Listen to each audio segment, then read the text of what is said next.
এইভাবে যে নিয়ত করব, হানাফি মতে আমরা নাভির নিচে আমরা যে করি, মানে নিয়ত আমরা তাহারিমা বাঁধবো।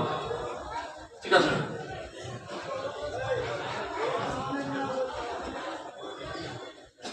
হ্যাঁ, আমরা যে যখন পাটিতে দাঁড়াই, ইন্নী ওয়াজ্জাহতু ওয়াজহিয়া লিল্লাযী ফাতারাস সামাওয়াতি ওয়াল আরদ হানিফাও ওয়া মা আনা মিনাল মুশরিকিন।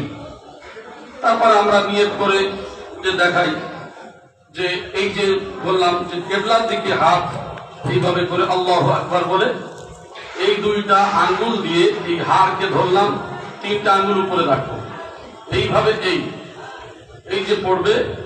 এইবারে আমরা করলাম আউযু বিল্লাহি মিনাশ শাইতানির রাজিম, বিসমিল্লাহির রহমানির রহিম, সূরা ফাতিহা, তারপর বিসমিল্লাহ বলে আরেকটা সূরা আমরা মিলাই। এইবার আমরা কি করব? আল্লাহু আকবার বলে আমরা রুকুতে যাব।